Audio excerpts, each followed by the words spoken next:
What's up, everybody? This is your guy, Darnell Tate, and you are welcome, as always, to the Conversation Podcast. Today has been such a beautiful day for me, and I hope that it has been the same way for you. We're doing something different than we normally do. Usually, we share our podcast and stream it on our individual pages, but we try and bring traffic to our company page. And by us doing that, the way we're doing that is, we're going to share this to other pages. That way it would bring traffic to our page. So if you hear, just let us know, like, where you coming from, where you are watching this from, where you're calling from, however you want to call it. Just let us know where you're from. Just put in the comment section and we would like to know, and we will definitely shout you out. So I want to say good evening, everybody. I hope that your day has been beautiful. Like I said, my day went extremely well. And ask me what I do. I didn't do nothing. I just chilled most of the day. I just relaxed. Believe it or not, I relaxed, and that was mainly it. Today we have a special guest, and I know you're going to enjoy this young lady that we're going to be inviting to the conversation, aka the couch, and we're going to be talking about a serious issue. Now, as you already know, anytime we have a serious issue, we're going to have fun in the midst of the conversation. So what I need you to do is like, share, and tag that the conversation podcast is on the air. And guess what? I'm going to be doing the same thing. Okay. So what we're about to do, we're about to show a quick commercial, and listen, patronize our sponsors, okay? Tis the season is our theme for the month. This time of the year, those of the Christian faith reflect on God's gift to the human race in the person of Jesus the Christ. The Conversation Podcast take this time out to reflect on love in its ultimate expression, which is giving. Christ is the reason for this season. How would you like for your company to be shouted out? The Conversation Podcast highlights 2 businesses every month. If you would like for your business to be mentioned, email us at rareimage26 with your information. Launching in spring of 2023 is Kingdom Landscaping Lawn Care in the Grand Rapids area of Michigan. The owner and operator is Deontay Colvin. You can contact him at 1-616-580-0895 for detailed information. Hey ladies, are you looking for an experienced stylist that can get you right? Look no more. If you are in the Northwest Tennessee area, contact Gary Pearson at the Experience Salon located at 620 Old Hickory Boulevard, Suite 450 in Jackson, Tennessee. Trust me, you will not be disappointed. On February 25th, 2023, I Am Hair and Business Summit will be held in Humboldt, Tennessee.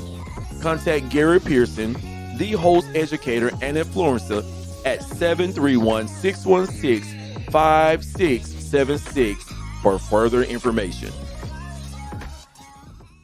Have you considered sponsoring? You can do so by Cash App or set up recurring payments.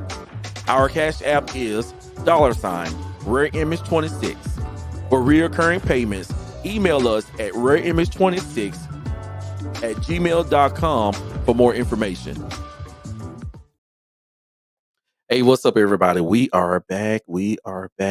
Jonice will not be on the show tonight. She is taking a break, but she definitely will be in the comment section. She told me that she's gonna be stalking us because of our other friends who are gonna be on the show. So she's definitely gonna be stalking us. It's about to be a great, great, great conversation. And like I said, I need you to like, share, and tag. Let everyone know that we are on the air. We are definitely on the air. So at this time, we about to bring to the Conversation Podcast when I tell you this woman is very, very trying to find a word for intelligence is definitely it. Very knowledgeable on so many fronts. Like every time I leave a conversation with her, I literally leave with more questions. She's definitely a pusher. She's definitely has become one of my closest friends, and I enjoy talking with her and talking to her. So at this time, let's welcome our guest Tabitha to the conversation. podcast. Come on, everybody, give her a round of applause. Hi, Hey, what? everybody. Oh, how you doing? I'm doing great. How are you? Let me fix this. Doing wonderful. Doing wonderful. You looking beautiful. Thank you. So you All got right, your great. waves going tonight? Yeah, yeah, yeah. I had to lay it down. I didn't get a chance to get to the barbershop, so I was like, "Yo, I gotta do something." And yeah, to lay that joker down like real quick, and it's Mhm. it's it's popping really good. I'm surprised. Surprised. I see you. Like, Okay. so how you feeling? I'm feeling good. Thank you for inviting me to be a part of you guys' podcast. I'm always on there dropping in little nuggets, making jokes. So this is good. Even though You this is a do. You serious do. topic, but this is good. Thank you so much. You're welcome. You're welcome. Mhm. I know it's a very serious topic, and I'm trying to stay light. It doesn't mean we gotta have that serious face, and all that. And we still can laugh and make joke about a whole lot of stuff. So tell our viewers something about yourself so they can know who you are. Okay. I am studying to be a life coach currently. I'm a serial entrepreneur.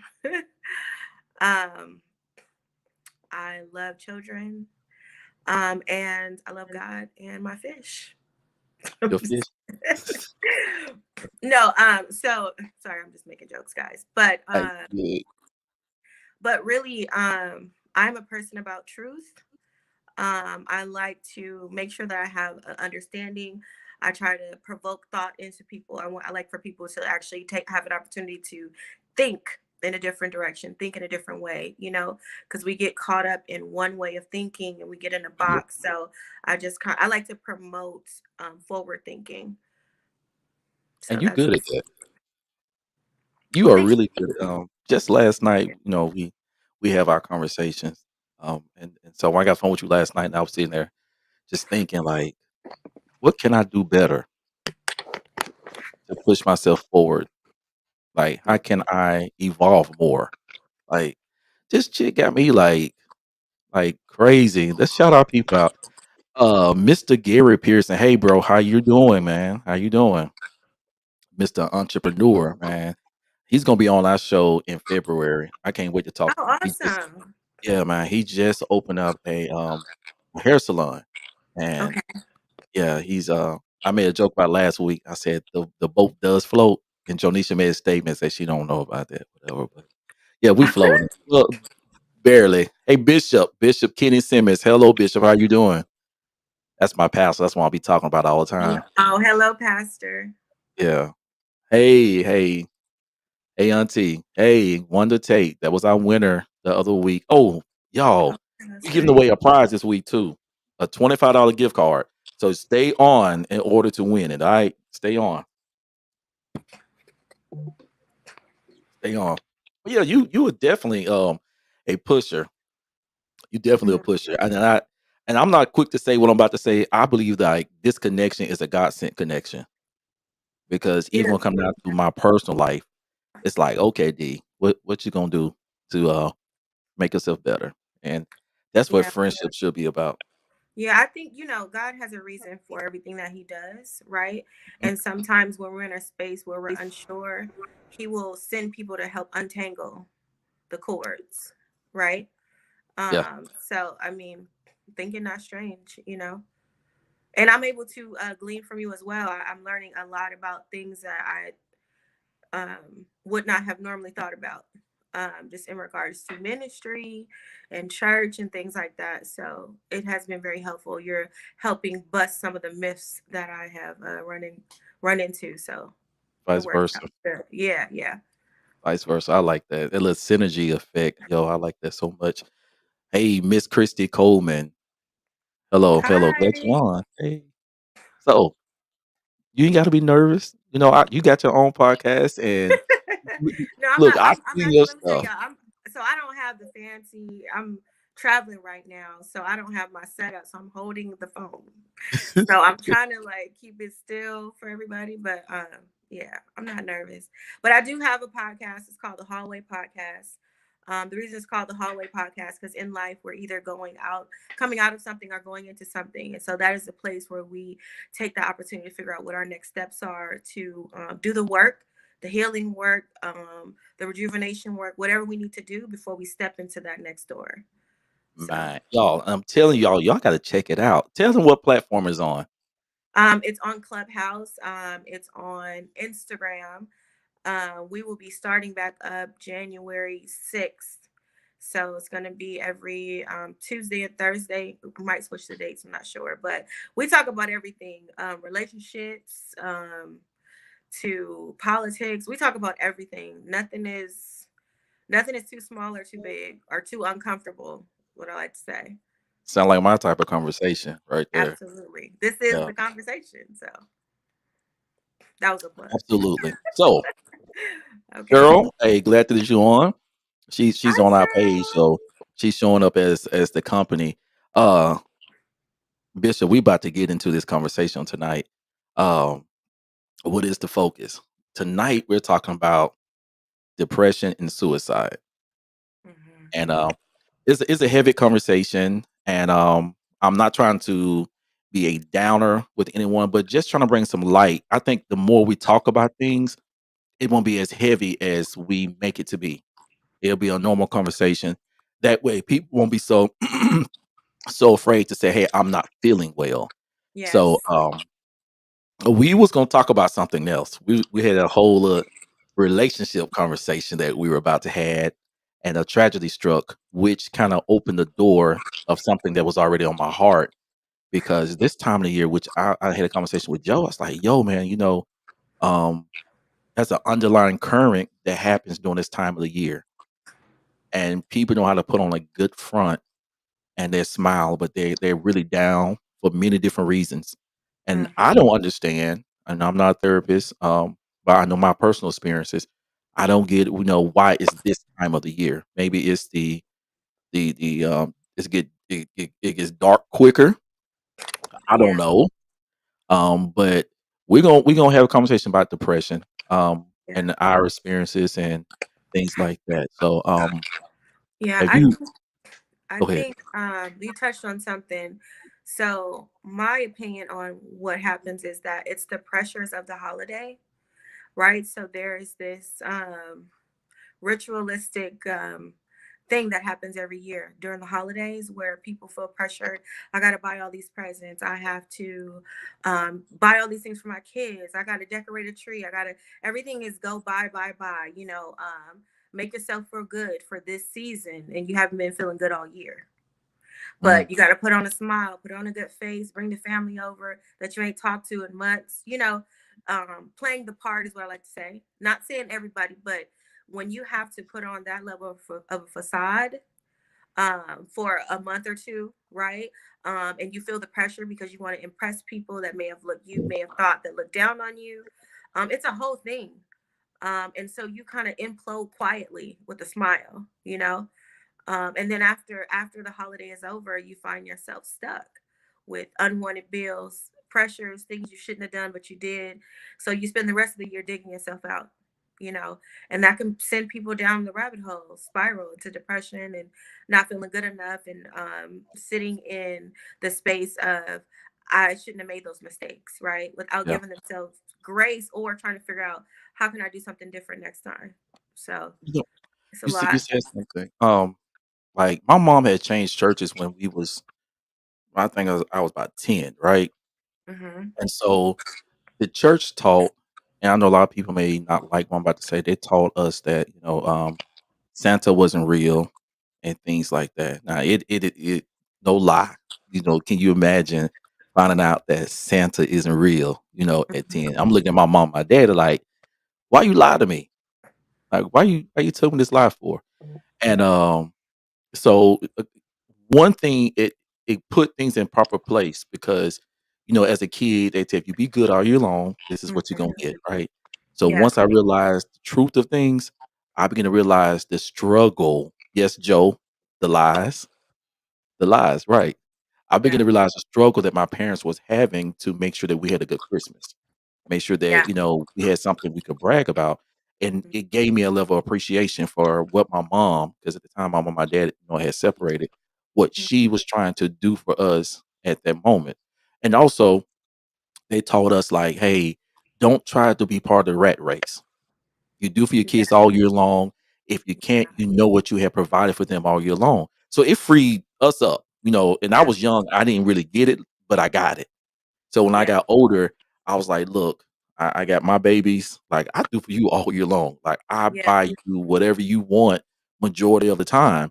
I'm not gonna waste myself in this time and burden myself," that's the word I was looking for, "burden myself yeah. to provide these gifts so you can go and brag about it. Then here I am, rest of the year, I'm in debt." Struggling. Right, Right. right, Mad at your kids for the rest of the year because you made a decision. right. I'm saying, right.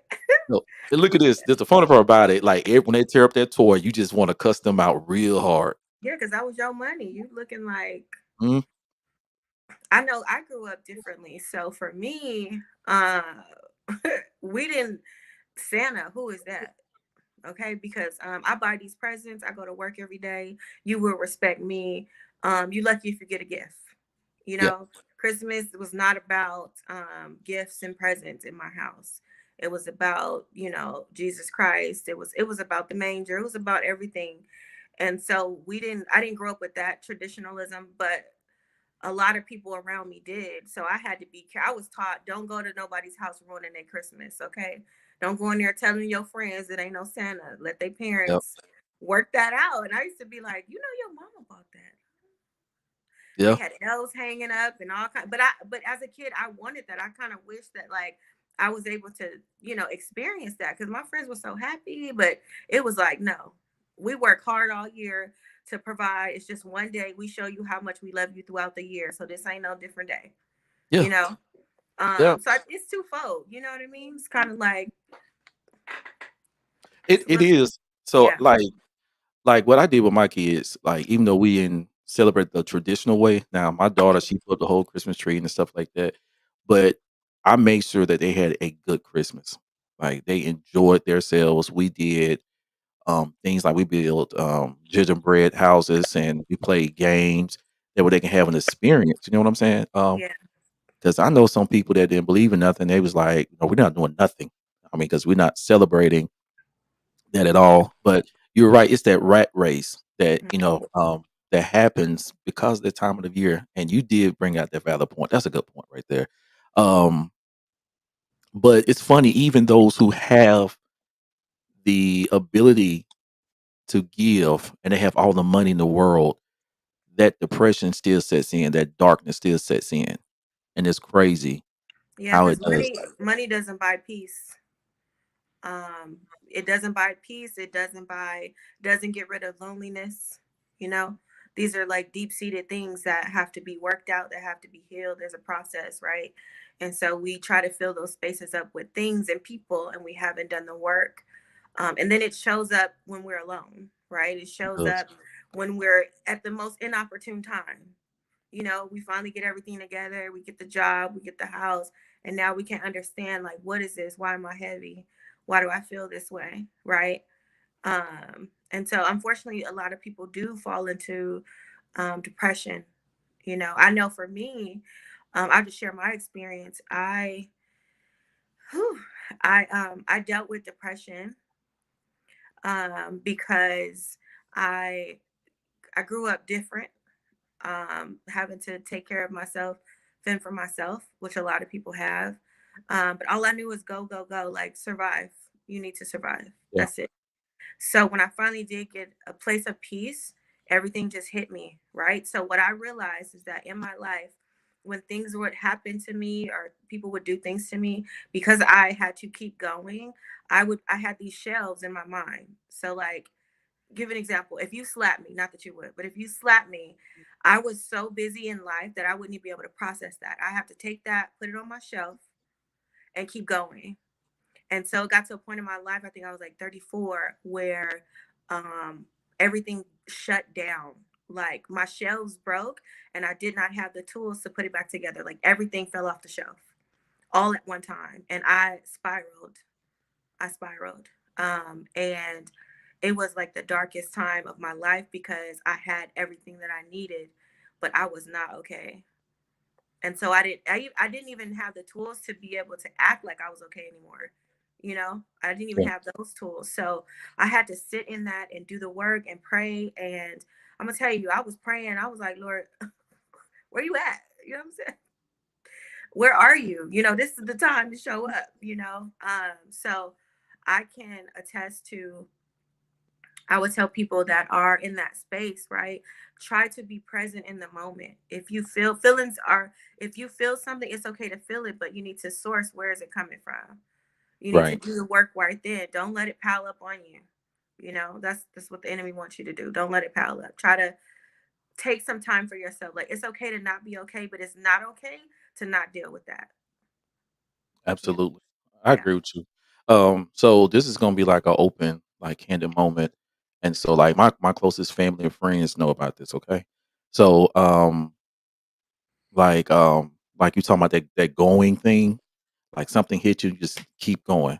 Like you don't process that experience. You don't because I was never taught how to sit and not I'm not saying enjoy, but to be present with what I was feeling. Yeah.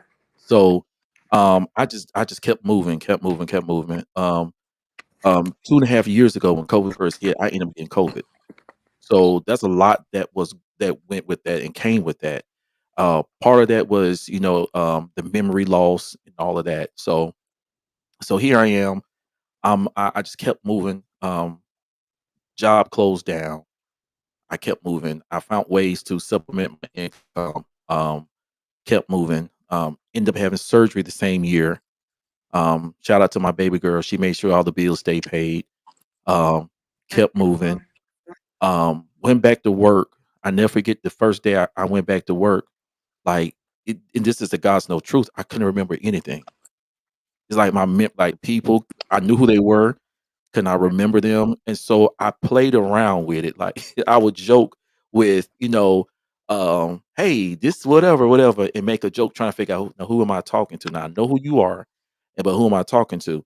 So I made it my business. I went to the doctor, said, look, I'm losing my memory. Like seriously. And they sent me to a neuro, went through a series of tests, and they're gonna tell me, well, we gonna be able to get you in to do this other part of the test until 6 months down the road.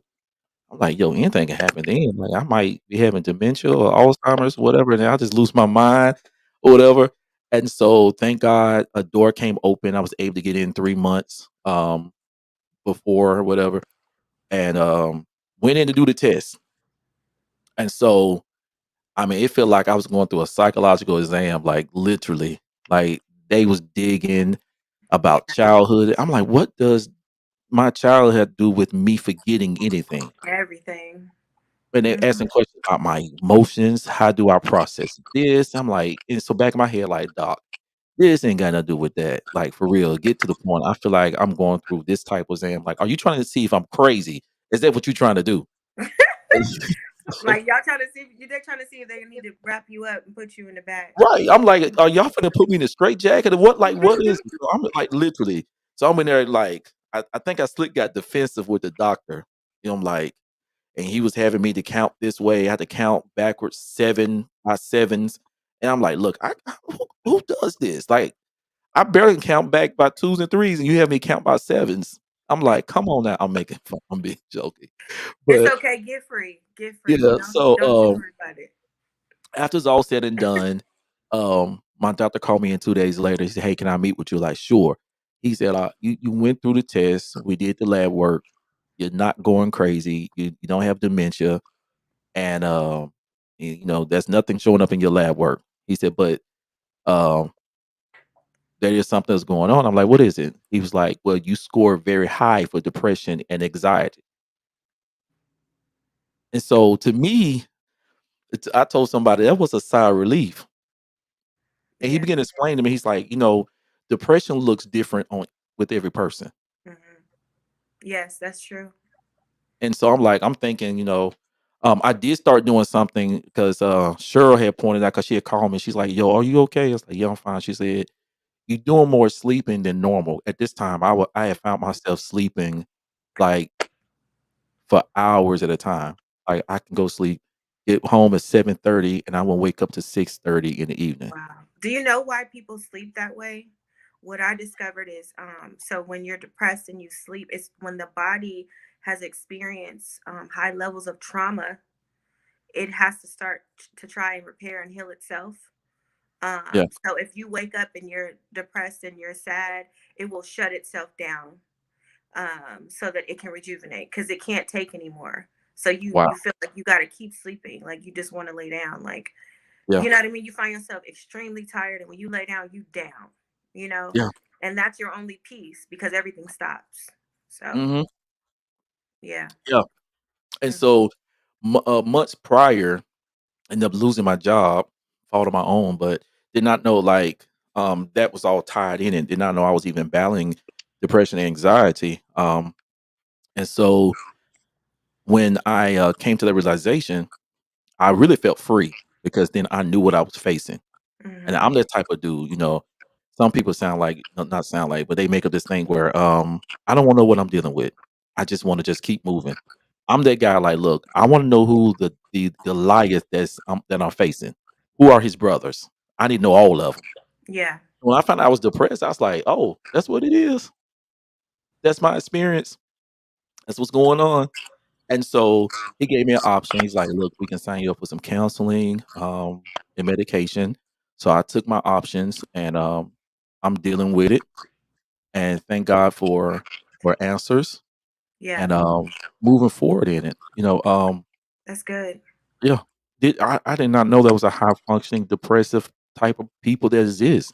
Oh yes. Yeah. There are the happiest people, the people that are able to maintain so many things at one time are Mhm. usually the high functioning depressed people because they figured out how to not shut down but to keep moving.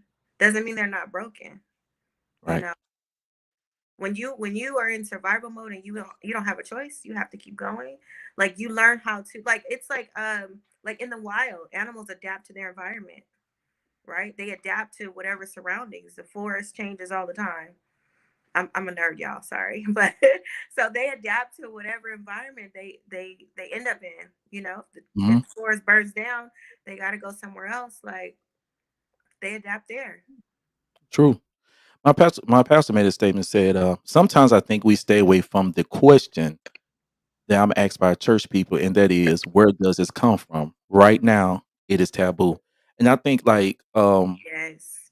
yeah, Oh, I think, yeah, that's one of my things. I feel like before I even found out about my situation, because I work in the mental health field, so like I'm sensitive to people experiences. And so I deal with people who are mentally ill, yeah. physically disabled, and the whole spectrum of it all. And because of that, I'm sensitive, and I do know and I do understand that within the confines of religion, especially the Pentecostal charismatic churches, we don't like talking about that. We hate dealing with it. We over spiritualize it. And I know the other day you and I was talking, and I was telling you about this lady. Yeah, I had you laughing about it. And I always had her at the altar. They said she had a demon and need to be casted out. And I'm like, yo, y'all been trying to cast this same demon out for like 40, 50 years and nothing moved. It gotta be something different. It can't be. You you said you anointed and full of the Spirit of God.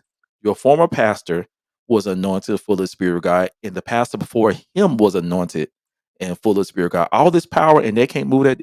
It can't be what you think it is. But was it power though? Um, Because here's the flip side to that is you can tarry all day long with somebody. If they not ready, if they are comfortable in that space and they really don't want to yield to what is happening, you gonna be rolling around all day. Like, yeah, that's true. you know, Another thing, but I that don't think she was mentally cognitive enough to realize because she had that yeah. disability. Hmm. And then, come to find out about their history, it made much sense. You know, Yeah. um, like when you do drugs and alcohol with your children, you really setting that child up for so much everything. Yeah. And so, Why? I'm sorry, go ahead. yeah. Oh, go ahead. Go ahead. No, no, finish it. I'm sorry, go ahead. So, I started having a different perspective about when it comes down to mental illnesses, and how to handle those situations. Do I believe in demons? Yeah. I believe some things is demonic, but not everything is demonic. Some things are the natural course of what have happened. Not their resort, not the devil, but it is what it is. And we have to deal with it and try to find a way how to I can't find a word for it, but to handle the situation. Process it all.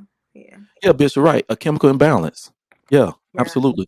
Like I say this, it's funny how we can see um disfigured limbs, and everything else, but we cannot imagine that the brain could be dysfunctional. I don't understand. It has always baffled me that there is so much peace and truth, right? Why do Mhm. we not want to know what's wrong? Like, I mean, I this is what my opinion. What I think it is that we everybody loves the Lord, right? And Right. so, I feel like people, well, church. I will say in the church, not everyone, but in the church, people it's taboo because for them to say that I'm sick or something's wrong with me mentally or I feel away is saying that you don't have faith or you don't believe in God. And I think that that's what they associate it to. So nobody want to say that they not right or that they need help, right? Because they don't want to Yeah. be looked down upon. And then no one really, not saying no one, but if you're not in a space where it's free for you to be honest about what's really going on with you, right? So you can triage a thing and really dig into it and get to the root of it so you can fix it, then you will put on the facade and act like, oh no, I'm fine. And you're not, you're broken, Yeah. right? Nobody wants to look like they don't have faith, they don't believe. I'll tell you a funny story. So when I was little, I'm telling y'all, like my dad's a pastor, but let me tell you, I used to get on his nerve, okay? Because we would go to these churches and they would call the kids up for prayer.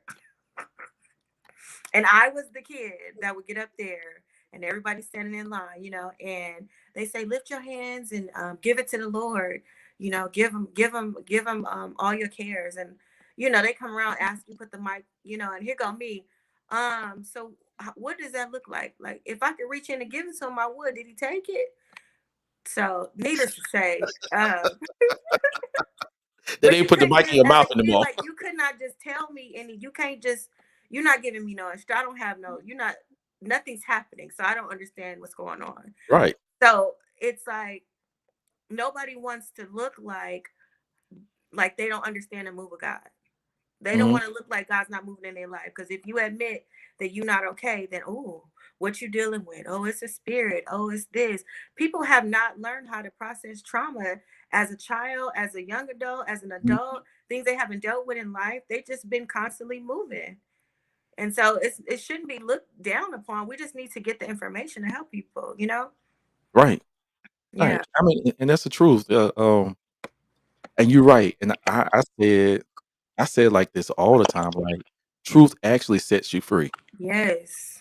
But, Yes. but people more concerned about supporting their beliefs than accepting the truth.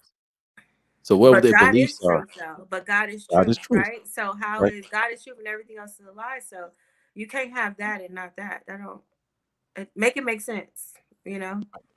It's You giving know, hypocritical. we're Just saying. Just giving. you're right. We gotta make it make sense. You know the reality of it is it's like a lot of us are delusional about what truth is and how truth is presented. So, like you said about the whole faith aspect, if I say this is my reality, I mean I don't have faith. So then I have to put on a facade as if that I have faith because I don't want this reality to look as if I don't have faith. Creflo Dollar said something the other day. He was talking about when he dealt with things. Hmm. He said every time he went through a trial, he would question himself, is his faith is strong? And he believed that it was something wrong with his faith because he was feeling some type of way and he was dealing with some things. He said he is now mature to the point where he realized his faith had nothing to do with his feelings, his situation, or his reality. Yes. Because whether things get good or they are bad, your faith is Jesus Christ, and Jesus Christ is the truth. So, if, like you said, if God is the truth, why can't we accept what it is? Yeah. And also I want to add to that. So if you think about it like this, right? So when Jesus was going to the cross, Mhm. Um, there was a point when he asked, can you please take this cup from me? Because of the way he felt. He felt all of it, right? So if he felt everything and he acknowledged that there was a problem, like I am struggling, right? Yeah. It was so that you understand what I'm trying to say? Like if he felt that, if he was able to tap into that for us, yet that should tell you that it is okay for you to feel how you feel. You just need to process it, right? That's You it. need to get help. Don't just sit in it, you know. That's it. Um, we forget about that aspect, but that's a big part. Like we act like it's not okay for us to feel away. Jesus felt every time he got hit, he felt it. He felt He it. felt everything, every emotion. He felt everything. You That's know, right. so we can't remove him out of the equation and say, well, does that make us bigger than God? Because he felt and we're not allowed to? That don't make sense. Yeah, and the thing of it is, people fail to realize when we talk about us being created in the image of the Father, Hmm. that means that everything about us had to come from the Father. Our emotions, Yeah. every emotion, God put that in us. Hmm. And for us to deny that is to deny what He has placed in us. Right. Like, like my sister said, make that make sense. Like, we gotta Hmm. make it make sense. Bishop said, "You can't see this, like a broke leg." The church addressed it somewhere between a sin problem and they're going through something, and that's how they handle it. So But you must be you're seeing that. going through it. That's what I'm saying. Okay, so at what point do we decide to get real? Right? Yeah, Okay, I'm going through it. You're gonna be going through it for 40 years for what? You know what I mean? yeah, Let's do the work. Let's ask the questions. Like, you know, it's kind of like you're frustrated, you're going through, you're sitting there hurting. And a lot of times people are so used to hurting that they don't know, they don't even want to imagine what it would be like outside of that pain, right? mm, So if I've had this burn on my arm for, or this mole on my arm for, let's say 20 years, and the doctor's like, oh, we need to remove it. Well, I don't know because I had it so long. Who am I without this mole? Like, who are you without that pain? Who are you without a problem, without an issue, without being sad or depressed? What does that yeah. look like? That means that you're going to have to now do everything that you're called to do because there are no more excuses. And I feel You like have some people will sit in that right. because they don't want the responsibility of doing what they're called to do or what they're supposed to do. So basically, you like saying we have made our problem our identity. Hmm. Yeah, yeah. Not That's a whole nother everyone, subject. not everyone, but Yeah, if I'm the person who's always known to always having this problem, and when people greet me, they greet me in almost not like pity, but oh, that's so and so, or that's Johnny. He's been struggling his whole life. Like people wear that with a badge of honor. Let's get free. You know what man. I'm saying? Let's get another identity. Something else will look better on you. You know, but we're so afraid to tap into that because there's responsibility behind that. Once I know the truth about what's wrong with me, and if I've caused it or if I allow someone else to cause it, then now I have to act on it. I have to do something about it. And so if you're not in a position to where you want to actually be responsible or do that, then you'll stay. Sit in it. Yeah, You know.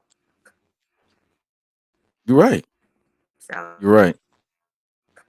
it gets I feel like we all say we want to be happy. We all say that we desire to do better. We talk a good game, like we got words coming out of our eyeballs, but where is the application? And that's the question. Where's the What if application of wanting to do better? if it could be better? Yeah, like what if there was an opportunity for you to actually be who you saw yourself, how you saw yourself? Yeah, What if there was an opportunity for you to really be happy or have truth and understand it? What you really wanted? I think we have to start there. What you wanted, because it would change your whole life. Everything you thought turned upside down, and everything you thought right is now.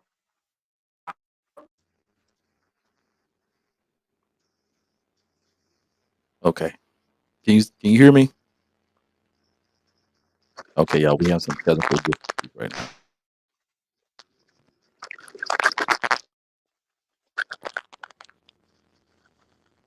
Y'all please excuse us. Y'all know how technology can be. Tabitha, can you hear me? Okay. So she was saying that we once we learn to do better, we got to do better. And some of us like staying in those places that keep us in a dark place. Can you hear me?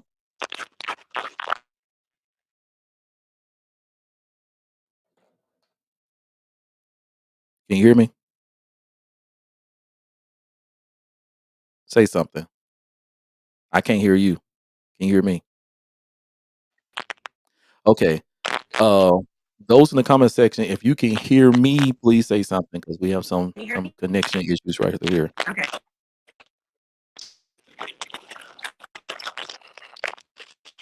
Yeah, it's very staticky. I don't know if you can hear that. Oh, it's okay. Can you hear me now?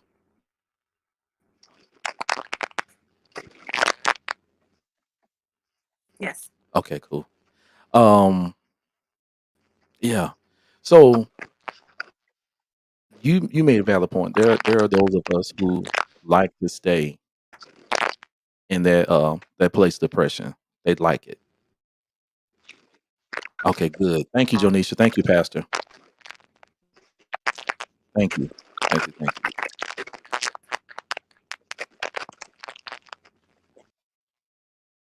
Okay. So Tabitha having some connection issues on her end. Um, I really want to say this about allowing your depression.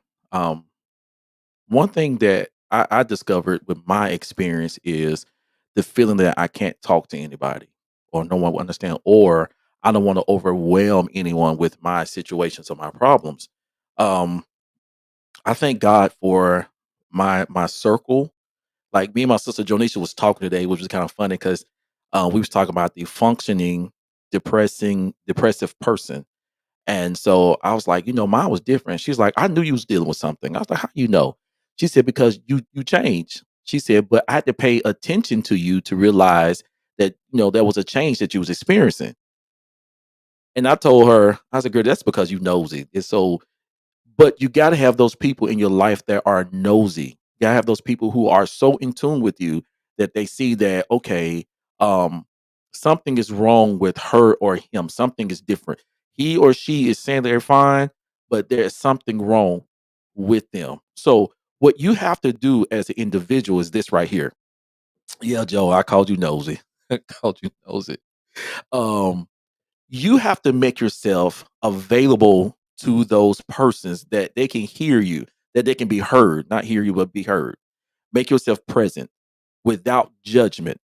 This is what I'm learning dealing with people that sometimes it's not your response that really get their attention, but what catches their attention is the fact that you listen to them without any judgment.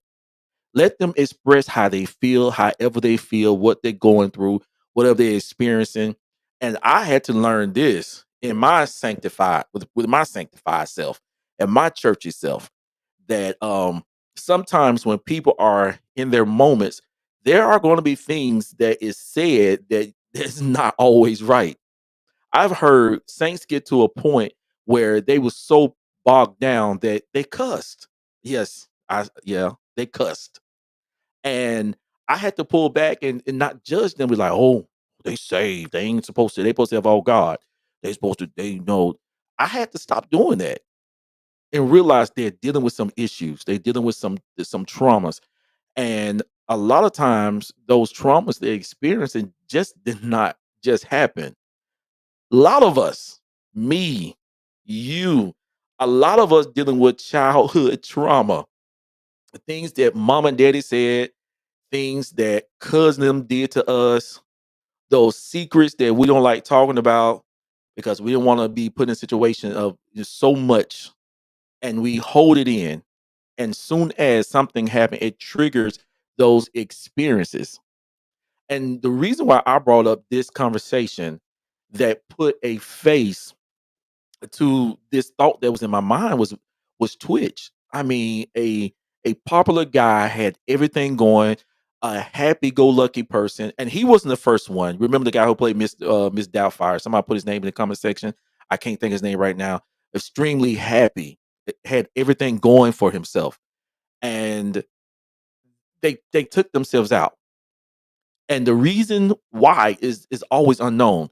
And what we always do from the back end, we always say, "Well, if you need to talk to me. You know, I'm here for you." But did you make yourself available? That's right. Thank you, Kelly. Robin Williams. Did you make yourself available to that person? Sometimes when you think that person is dealing with something, maybe not always asking the question may not be necessary for us believers. Maybe just calling them and say, "Hey, I'm just thinking about it and I love you," or "Can I pray with you?" Some of those simple things mean a whole lot. Or just, "Hey, do you want to hang out?" I remember when I was going through when I had my surgery and I was feeling some type of way. I didn't tell nobody. I'm not used to being in the house. My sister called me and she said, "Hey, get yourself together. I got a concert. I'm taking you. Don't worry about anything. I'm paying for it all." She picked me up, and the only thing she required me to do is to stay awake. Now, because anybody who know me, when I get in your car, I'm on that passenger side. I'm going to sleep. And she was like, "Stay awake. That's all I need you to do." And it was one of those moments that I experienced so much happiness just to get out the house because I was feeling some type of way. And one reason I feel some type of way because I was stuck in the house, and then bills start rolling in. My daughter was taking care of all the main bills. I had other bills coming in, like, okay, I don't have any money to take care of this. I don't know how I'm going to handle this. Now, I'm not telling you all this to feel sorry for me because God has definitely been good to me, and God has covered me, and God has blessed me. Um, I'm dealing with my own personal situation, and I brought to that openly to say this: that it's okay. We don't have to allow depression to be the cuss word that we was taught that it was. And I want to say this to my African American community. My bishop said something that I didn't get a chance to highlight, or I don't know if I did bring it back up, but I'm gonna bring it back up. He said he remember when his mother talked to him about depression when he was young. She said that black people don't know that they were depressed until they told us. They know how to address it. And the reality of it is, we did not know how to address depression. Like one thing, if you was in church, you over spiritualized it. Number two, we say it was a white people thing. Well, only white folks get depressed. Only white people commit suicide. So everything became a white thing. And the truth of the matter is, our grandparents dealt with depression in a different way. Like we wonder why we had alcoholism. We wonder why that granddaddy he smoked the devil's lettuce. You get what I'm saying? Not the He devil's smoked the lettuce. devil's lettuce. Huh? I said, not the devil's lettuce. The devil lettuce. The devil lettuce. He was trying to deal with his trauma. He was trying to Mm-hmm. deal with his experience. And the hardest thing for me, and I come to realization that it's okay to talk about it, whether people accept what you're dealing with, like, look, I'm just not feeling it. And I remember once I got the answer to my problem, and I was like, oh, thank God for the answer. My mom went back, Joe. Y'all, she's online. I guess she came to cover for our friend. Say, hey, Joe. I'm back home. Hey. So my mind went back. I said, "Yo, I experienced this before. I didn't know. I didn't know it was depression." Okay, so everybody know I'm a big guy now, and I remember when I found out my mom was dealing with some illness. I came to see her, and she looked at me. She didn't see me in months, and she was like, "Are you okay?" Like, "Yeah, I'm fine, mom." I said, "Why you ask that?" She said, "You have gained a whole nother person." She said, "This is not you. What's going on?" "Oh, mom, I'm just working. Mm. I'm just working. That's it. I work all the time. This going on. So I'm just working." She's like, "Are you sure?" Like, "Yeah, yeah." I didn't think I was dealing with depression because to me, depression was you you in a dark room, Cover. covered, yeah, Sleep. and you want to talk to nobody and sleep. I would sleep after I ate real good. Right. Uh, Right. After I ate real good, I would sleep and I would get up and start my day over again. Yes, Quinn, the devil's lettuce. You never heard of devil's lettuce? My God. I don't know. Queen, I don't know that either. I don't know what we talking about here. The Look, devil's y'all, I lettuce. think, I'm tell y'all something. So I have a plethora of friends from different That's what it cultures. is, baby. It's one of them different. Okay. Okay, Kelly said praying with someone is the best. Too many times we say, I'm going to pray for you, and then for whatever reason we don't. But the person needs to know that they are important right then, not at others' convenience. They need to know that they are loved, important, and worthy when they ask for prayer. Absolutely. I love Ab- that, Kelly, because we do that all the time. You know, I really been prompted to when somebody said, if you don't mind, can you pray for me? I pray right then. I don't wait till we get off the phone. Let's hit it right now. Let's go on and pray because you never know when whatever word that comes out of your mouth changes the Mhm. trajectory. And I'm just thinking about Twitch. What if somebody had came into his space right before and really encouraged him, and it's not enough to just, oh yeah, that's my friend Tab, that's my brother Darnell, and still not be aware of the person. Like, you could be Right. around people but you not pay attention. So my brother called me nosy, but at the end of the day, I pay attention to my people, and I make sure, you know what I'm saying? I know when something different. It might be a sleight of hand, but that's how the enemy works. Those subtle innuendos will change your whole entire life. And you think, oh, that's just a little something. But that Right. little something can cause you to go into a whole space and downward spiral. And it was just a little something. So you can't count anything little. And a high functioning depressional person is a real thing. Like, they can smile and they can TTT because they know. And this is one of the issues that me and my brother were talking about how church people were not allowed to tell the truth about mentally where they were.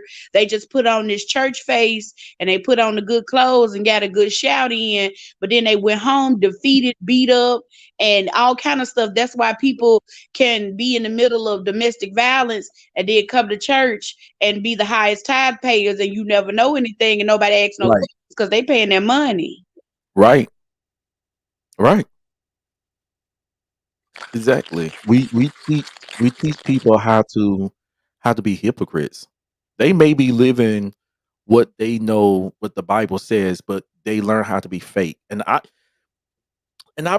realize that that is not necessarily a church thing, but that's a Yeah, people thing. And it so is. people bring that into context of their religious experience. So here we are, we learn how to cover, how to put on this show, Fake and it act till you like we make got it. That's what they used to fake say. it till we make it. That's it. That's hmm it. And then they use scripture. You gotta believe those things be not as though they were. If it be my eye black, I can't pretend that it Yes, you can. ain't. By faith. Makeup. I'm gonna By pull a faith. I'm gonna pull a Tina Turner. I got to get my makeup on.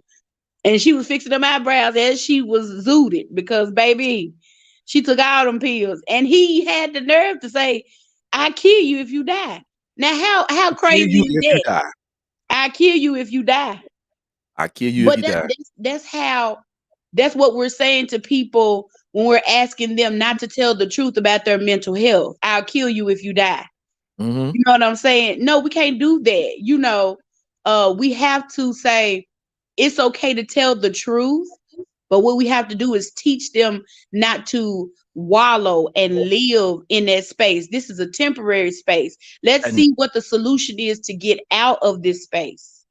and that's the reason why this conversation had to be had because many people don't realize that there's a door that's there. And that's why we presented this conversation. And there may be somebody out there that's listening to us who are high functioning, depressive person, such as myself and many others.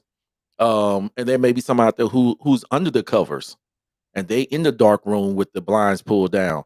Whatever spectrum that you're on, there is a door that you can exit out of. You don't have to stay there, like for real. Mm-hmm. And Mm-hmm. sometimes, whether you keep moving or you're not moving, you still hear no voices that's in your head. Jesus. You hear everything you didn't do right, everything that's not going right, and then you like, oh dang, I can't believe I allowed myself to do that. Why did I do that? How did I let Jonisha in my life? How did I let Tab in my life? And they just mess me over. Why I'm always falling for the same stuff? Why I'm always doing this? Why I'm always putting this hamburger in my mouth? No, I just got through eating this fried chicken just 20 minutes ago. Why I keep doing this? Why I keep doing that? What is my problem? I realize is I got a problem, but I don't know how to address the problem because there's no problem that I feel like I got to address, and I feel like nobody can understand me because I don't Mm-hmm. feel like I'm weak. Yeah. Yeah. It's something the way you cope with depression, because I remember at a space when I was depressed, because I was the life of the party, the jovial person in front of people. Nobody knew at night that I was driving to three different places to get something from each place to eat, and then go to Cher's house and eat their dinner like I never ate anything. But that was my way of coping. And I would eat until I fell asleep because that was my peace. Yeah, That's a I know. that's I know. Let me tell you something, and I talk openly about this. Now, and I'm not saying this to glorify anything. What I'm about to say, mm-hmm, two things became that I felt peace in. That was having sex and eating. Now I put sex mm-hmm, first as the first thing I wanted to do, but food was the second one. yeah. So I use those things to make me feel good, um, because like I'm gonna read this list of 10 things to watch out for depression or what the signs are. One of the things was numbness, Oh, that was the and point of so food, because if you ate till you was numb, baby, you had to worry about nothing. I ate till I felt something. As long as I felt that tightness, I knew that, I remember pinching myself because it felt like I was having a out of body experience at times. So it felt like I was watching, how you watch a movie and Yeah, you see you going outside. up. I call it being outside of yourself, Uh-huh. Yeah. baby. That may be in your blood pressure, cause when my blood pressure was raised, I feel outside myself, like Oh I no, just don't feel right. I was skinty then, but didn't realize what was going on. Okay. Tab's gonna join us through her laptop, but she don't have a camera. That's fine. Um, we can add you in. Can you hear us, Tab? I can hear you guys loud and clear. Okay, cool. We can add you through your voice, as the country folks say, voice. We got you. We got you. Um, and so like sex would make me feel alive, and food would make me feel alive. Hmm. Sex and food would make me feel alive. So when I was dealing with my depressive moments, and before I decided, I'm just going. First of all, I was working a lot, so then I found myself, eating, and I would eat something stuffed. Then I would fall asleep. And I never forget when I woke up. Now it feels good when you wake up.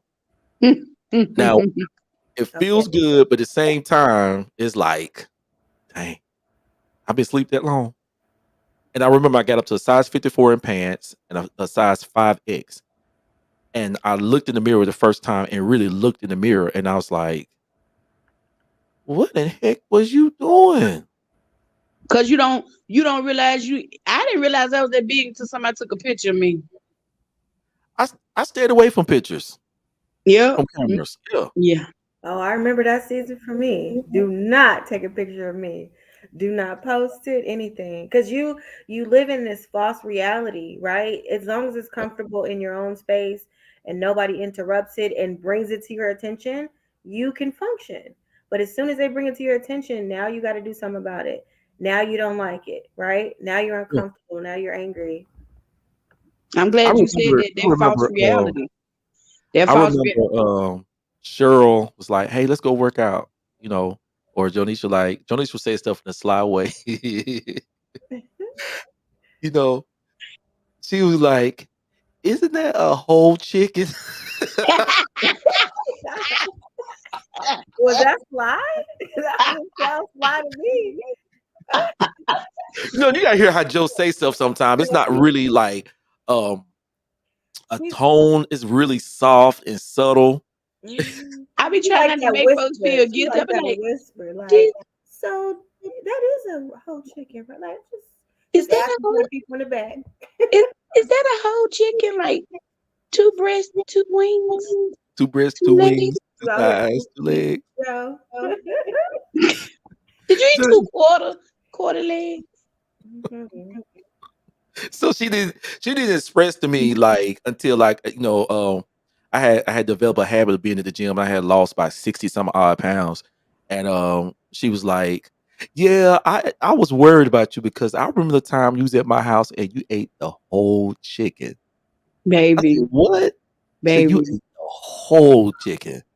I said, "I did." She said, "Yeah, you said that ate the whole. You had two breasts, two wings, Yeah. two thighs, and Cause me and my brother have experienced. It's like, have you ever been around somebody that mirrored you, and then you realize by looking at them, like, oh my God. And my brother know particularly who I'm talking about. And I told him, I said, sir, this is a Bobby and Whitney situation. I can't be around this person. We gonna kill each other sitting up in here eating. Like, watching that person eat made me sick. And I realized, Joe, the only difference between you and them is that you do it by yourself in your car.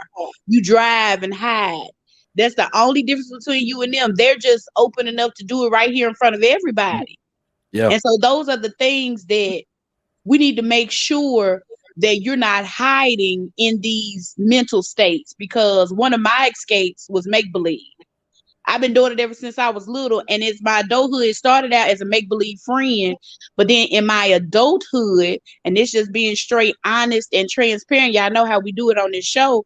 It went into imaginations and eased into masturbations, pretending that I was in a space, or I was in a headspace that I wanted to be in, when really, truly, I was not. I was escaping because I didn't want to deal. Something Tab said earlier about why we just don't ask these questions, and get, you don't want to ask the questions because you don't know what the answer is going to be, and you're scared about what your answer really is, truly yep. what your answer is, because you have to deal with those things when they come up. That's why I had Sometimes, a problem with people like Cheryl Yaka Carter, because she's the question answer. She always says she's the devil's advocate. That's what she likes. Now I'm just gonna play the devil advocate, but what if da da da da? And that used to make me mad, because who want to think about the opposite? But you need that. yeah, you do, you do. You definitely need that. Before we go into the conversation, listen, we want you all to stay on here. We're giving away a gift card of $25, so please stay on here, okay? Merry Um, Christmas. yeah, Merry, this is this Merry is this is Christmas. this is a Christmas gift to you all. So I just want to read something before we move on. It's on Cope Better Therapy website. It's if you want to check it out, it's COPBETTER.com. Let's talk about top signs of depression. Okay, so one of them is physical pain. That's one, and it says when we usually consider depression, we usually consider to be a mental a lot ailment, but there's Mm-hmm. also physical side effects of that too: headaches, back pain, fatigue, neck pain, all associated with depression. Ooh. Sometimes you go into a doctor and like my heart keep palpitating, and the doctor's like, okay, we don't take your heart like 5 million times. There's nothing. There's no blockage. I think you need to look into some other thing. Um, Headaches. You're always tired. Neck pains. I think you need to look into like, hey, what if? Not saying it is, but what if? It's not gonna hurt to look into it. Number two, weight gain, overeating, and under exercising are two very common signs of depression. Mm-hmm. You might not even realize this is happening until you have gained significant amount of weight. So number two is weight gain. Number three, this was me when I look back at it. It's very easy to make you grouchy. Um, Sometimes it's like they ask you, "How you doing today?" I'm fine. No, I don't say it like that, but it's just that simple. That simple. While you may not see depression and anger as being connected, many people who are experiencing depression will also see their other emotions heightened. Mm-hmm. Number Mm-hmm. four. Yeah, that is a real that one right there. Hmm. Yeah, everything else is I'm good until you hit that button. Everything else is a mess. Yeah. You know, Number super four. Remember I emotional. was talking about the numbness? Yeah. Number four, you don't feel anything at all. Uh-oh. Sound familiar? That's that I don't care. Yep. Physically too. Um, I told you, like, me pinch myself to see if I was alive. And Cheryl me said earlier, that's where she was at, just but we had the um when we had the person on for the mental health, she had everybody. We need to post that again, the link for that book. I got that yeah. book and started reading about the trapped emotions, how you Mhm. will have different body pains and ailments, and you be taking these pills for years and they're not doing anything because actually it's trapped emotion and trauma that you never dealt with that has went into your. Let me tell y'all something. Let me tell you, I I heard it, read about it. I got angry the other week and my knees pained me like they have it hadn't I hadn't had this much knee pain in a minute, but to the point where I could barely walk. And I said, "Oh my God." Because I didn't, lash out with my anger. I sort of kept it in because I was like, I'm gonna stay calm, tell you what I'm going. But on the inside, I was on fire and my knees was on fire.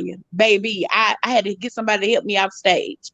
I had danced the whole show, got mad at the end, and my knees started hurting like tremendously bad. And until I got in the space where I, released it unto God and truly released it, my knees stopped hurting. I was able to function again. And so it's amazing Mhm. how y'all, we need to find that. We need to find that thing to that's a really, really good book to talk about trapped emotions. Matter of fact, I just started. I had ordered all them books. I think she listed about 4 or 5 books. I had ordered every last one of them, and I'm reading that book right now. Wow. Yeah, y'all definitely need to post that. Do you Yeah. remember? I think it might have been, it might be 2 weeks now. There was a situation that happened, and I had gotten so angry, and I can't even describe the anger that I felt, and I didn't know where to put it. I had nowhere for it to go, and I found myself still having to go to work, still having to process day to day and be cordial, but all I wanted to do was sleep. Like I was at work falling asleep. My head was hurting so bad. I thought I had a coffee deficiency, but Yes. that was not the case. I was so angry. I was sad and angry all at the same time, but I did not have time to process it. And by me not having time to process, I still had to do my everyday thing. So it started to affect my body. Like I was just like, why am I so tired? I just want to sleep. I guess my body was telling me that it's too much trauma. You Mhm. can't hold the weight of what you do every day in this. So something's going to have to give, you know, Absolutely. either you're going to lay down or not, or you're going to deal with this or not. So I feel like my body was saying, you ain't going to deal with it. So you need to lay down, you know. But see, you brought that to my attention. I did not know that, um, that your body does that. Like, once it has been overloaded with trauma, it just shuts down, like, "Go to sleep." Gotta go lay down. If you ever think about it, you know how like when people get in bad car accidents or they're really really sick, and they put people in comas so Yeah. that the body can heal itself because it was too much trauma to the body. Mm, So they have to Ah, put you to sleep so your mind's not like nothing's moving, like it's just silent so that it can heal itself and recuperate. Regenerate. baby, Excuse me. baby. So what she's saying is if your body start hollering, go lay down. That means you need to go somewhere sit you down. should lay down. Go Because lay. Okay. it will lay you down. It will lay. It will make you lay down. You Mhm. lay down beside the still dear waters, baby. You Psalms gonna 2 lay down and 3. then, Yep. or He you making gonna you lay lie down when you down. That's drive? what the body doing. It's making you lie down. And not in green pastures wherever you laying. So don't make the Lord make you lie down. Just lay down by yourself. Go ahead Okay. Yep. and take that nap. Yep. Yes. Yep. Number 4. Number 4, you don't feel anything at all, and I'm about to read this whole one because I think, and this number 5 is gonna kinda go with what Tabitha just said. You don't feel anything at all. When most people think of depression, they think of an overwhelming sadness, and while that part can be part of the equation, many people simply feel nothing at all. They don't have any motivation to do anything, even things that they previously loved to do. They Wow. don't want to Wow. socialize, they don't want to exercise, and don't wanna get out of bed. And Mm. while they may not feel particularly sad, they just feel completely void of emotion. Ooh. that hit a button right there. I just Hmm. I I'm laughing, you guys, because I literally just had this conversation with Joe. Someone was asking me how I felt about. I said I don't have any feeling. I don't feel anything, good, bad, or indifferent. It's just not in my bubble. Like, so I'm not dealing with it at all. I'm just not. So wow, that is interesting. I need to You know what my saying is when I'm feeling that way? When people ask me a question, what I is said it? I'm decent. Decent. What does that mean to you when you say that? What does that look like? When I say I'm decent, to me, that is saying that I'm not bad. Bad. I'm just Yep. here. Yep. I'm Mm, just here. That's what it means to me. I'm just here. And that explains a lot. Um, and maybe that's my position in this moment in time dealing with my exercise because I get a lot of people online that say, I don't know what's wrong with me. I just can't. Mhm. mhm. I can't exercise. I can't. I try to eat right, and it's just like I can't. I just can't. And I'm constantly talking to people like, just do it one time. Make one decision to do it one time and get your ball rolling. Because once the issue is getting the ball rolling, once you get the ball rolling, gravity will take its course. That's true. Now, if y'all don't believe it, y'all go look at my video where I rode down the hill. I couldn't stop myself because gravity took its course, and I was scared, y'all. Rolling, I thought I rolling, wasn't gonna I rolling, stop, saw that video. I said, "Ooh, rolling, roll high. baby. who Gravity pushed took you that by the stomach way?" and it just pulled me. So I'm telling you, make that one conscious decision to do something different. And believe it or not, that stuff brings you out of depression when you decide, because it's lunatic to think that something's going to change in your life and you do the same thing over and over. That makes depression deeper. Yep. So change up your scenery. I'm telling you, it's as easy as maybe you laying in your bed, you feel some type of way, get up and go to your living room. Yes. Yep. Open up a window. My pastor has this thing. He said almost every Sunday religiously. He says, if you're dancing on your right leg, start dancing on your left leg. Sliding to the left, start sliding to the right. And the whole notion is do something different. Do something that you've never done before. Like you get in a routine over and over again, you find yourself like, in the depressive state because you keep doing the same thing and thinking that it's gonna get me a different result. Do something different. That way you can have a different result. Number 5, you are constantly distracting yourself. Ooh, I'm good You at are that. I am the queen y'all of see my that. face. See my face. Ah, y'all, this is really digging deep. Yes. I need to go find somebody couch. Right. You are completely glued to your computer or to your television. Oh, You do damn. not want to just sit there and be alone with yourself for any space of time.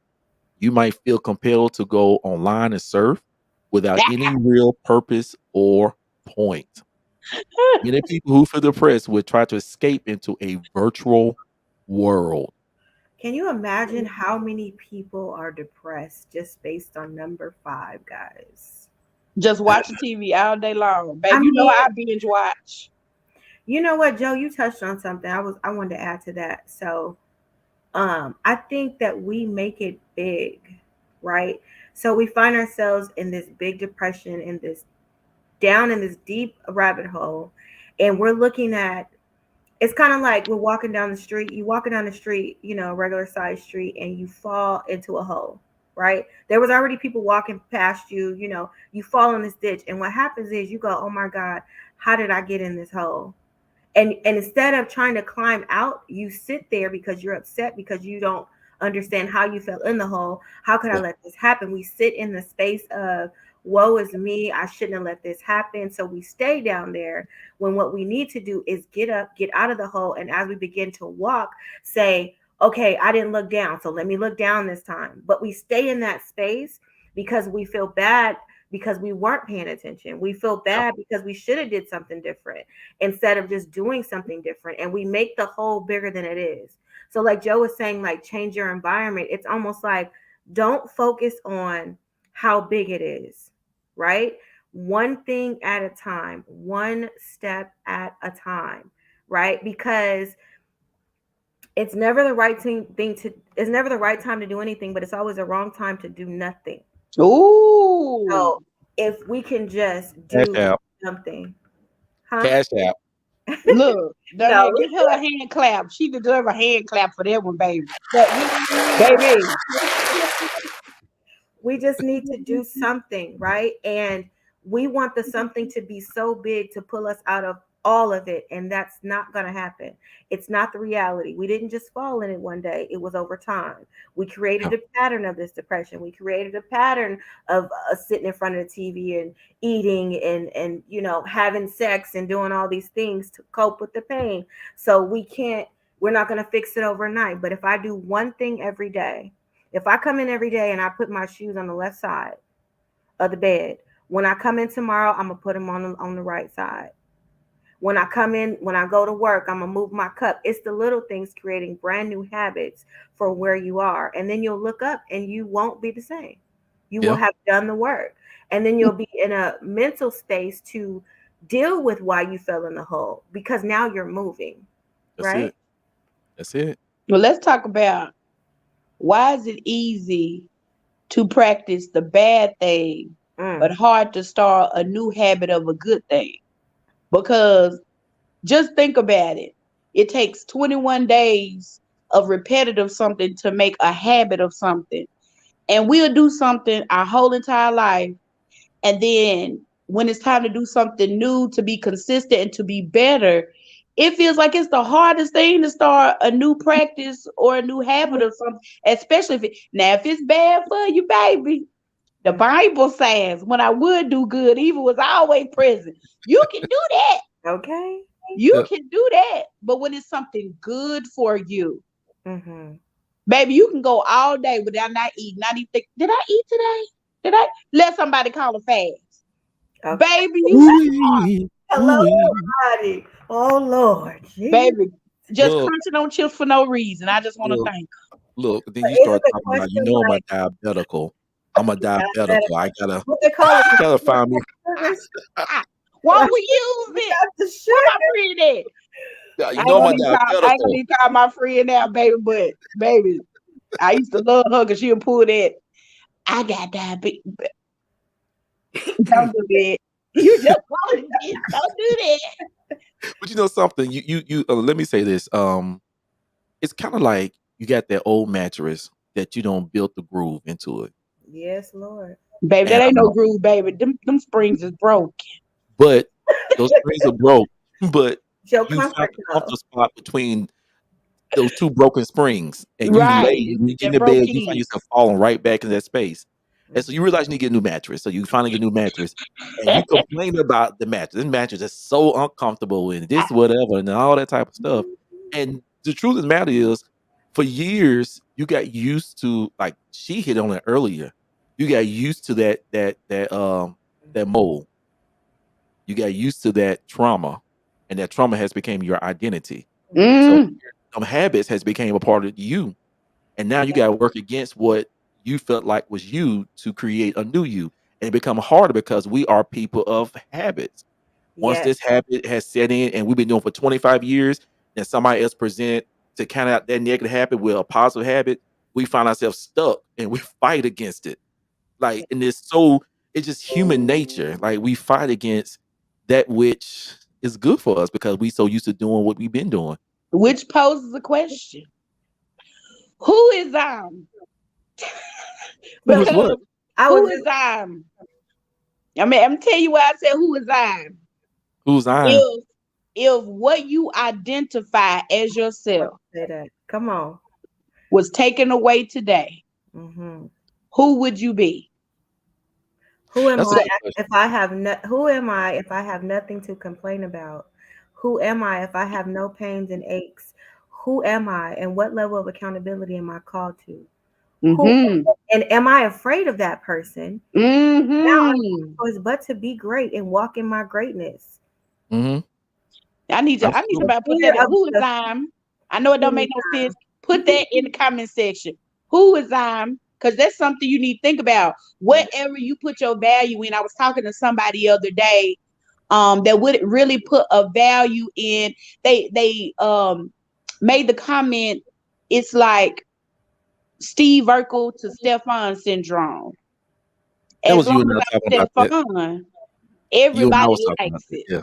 Everybody is okay with it. But soon as Urkel show up, I get on so many. There it is. Who is Imes? That's it. When I become Urkel, I bother people so bad till I figure they rather deal with Stefan. So I stay in Stefan mode, but then I get angry because I'm not really Stefan. I'm Steve Urkel. I'm Mm. Steve Urkel.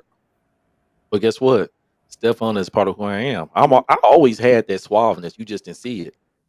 But see, Steve Urkel is who we want because they're the most genuine and pure. Stefan is because if you remember, come on back to Family Matters. I If remember. you She got on remember, everybody's nerves. after a minute, Laura got sick of Stefan because all he talked about was how pretty he was and Hmm. what he did next. It was no more of that, and it made her remember the genuineness of Steve Urkel want to know how Laura was doing. And I think that's what we deal with a lot, even in friends. You need to make sure as a friend that you deal with Steve Urkel and not Yep. Stefan. Because if my whole thing with Tab is dealing with the Stefan and Tab, what she can do, what she presents, and I never ask her about the Urkel inside of her, how Yeah. she's really doing Hmm. mentally, how she's doing in her heart, how she's doing in her emotion, physically. How are you dealing with Right. issues and trials in your life? If I never deal with Steve Urkel, Stefan's gonna take over and Steve Urkel gonna kill Stefan. And that's what happens with a lot of people. The real them is sick and tired of playing this monogamy and they kill out Stefan and they end up just committing suicide. Yep. Wow. I'm just You gonna go. Go ahead. Go ahead. you go ahead. No, you go ahead. Go ahead. Because you sound like you say something real good. Go No, ahead. I was getting ready to say that really you really hit that, Joe, because for me, and I'm gonna just be real transparent. I have always I was just telling Darnell this the other day. So for me, I have always been an asset to people. So a lot of people wouldn't tell me the truth about myself. They wouldn't be honest with me because I'm a benefit. I'm a benefit and not a liability. So it got to the Mm, point to where I would test people. I would do things just to see if they were going to be honest or say something about my behavior so that I would know who are they here for? Are you here for what I can provide for you or how I can help you move your career, your business along? Or are you here for me as a person? Because Mm, everybody loves the idea of you, but not the responsibility of you. mm. that's true. So I had that bad. It was always, oh, you can do this and you can do that. And nobody asked me, how are you? Are you okay Right. today? And if they did, it wasn't really, they didn't really want to know. It was just, let's get to the next thing. Oh, you A good? Okay. Yeah, conversation yeah. piece So to here's what I push. need. Yeah. Right? They were just wondering, are you fine so you can take care of my business? Exactly. Yes. Yeah. Yeah. Number six. Number six, making decisions is extremely difficult. Number Mm. seven, you stop taking care of yourself. Personal hygiene and depression are linked. You don't brush your teeth, you don't comb your hair, you don't shower unless you have to. You don't even change your clothes. Baby, and we'll wait until you smell yourself to do that. And some Don't people do can't even that. smell themselves. They're so used to it. So- Oh, God. they so used to it. Don't Oh, get I'm used to that. I don't smell that musky. That's just you. It's If just a little, it's just a little smoke, a little Just a little, But twinge. if you just a think little about it, twang. if you sitting in your house with yourself all the time, you don't smell nothing but the air you breathe. And it's Oh, not good to you because you ain't been outside. baby, you better walk. But I would do that in a minute when I clean my house, just to figure out if I can smell the cleanness. I will walk outside and come back in, baby. You better walk You outside. gotta do it. That's That like me that and will my vacuum preach. line. That That's will preach. I'm sorry, y'all. We been in church for a minute. And that will preach. Sometimes you have to find yourself in a different environment to see it for what it is. Just said, All nah, right. you stink sugar. Yeah. Nah, you stink, sugar. It's difficult to sleep. Not being able to sleep can contribute to depression, and being depressed can make it difficult to sleep. Nah, you know me. And you know me too. I be up all night. You always been that way. You can sleep all day and be up all night. You just hate when I give the morning. Good morning, Joe. How you doing? Shut up. She is not a morning person at not even in her pinky toe. Okay. He was so annoyed at me when remember he was at my I was like, "Good morning, John." She was like, she looked at me like, "I know this is your house, but I need you to leave. If you could just We was yeah, we would live it together. So she was trying to deal with it. She was trying to deal with All the it. people testifying on me, people. Y'all hear this? I can't see no comments, but go on tell the truth. Cheryl said she mean in the morning. Yeah. And it is not all right. Okay. So, so she dealt with it. At first, it was like, "Hey Joe, good morning." She like, "Good morning." So then the next day, "Hey Joe, good morning." Good morning. Third time, "Hey Joe, good morning." Silence. It wasn't good because you I was said, "Joe, talking. good morning." Good morning. The next time, I'm getting ready for work. "Hey Joe, good morning." Just shut up.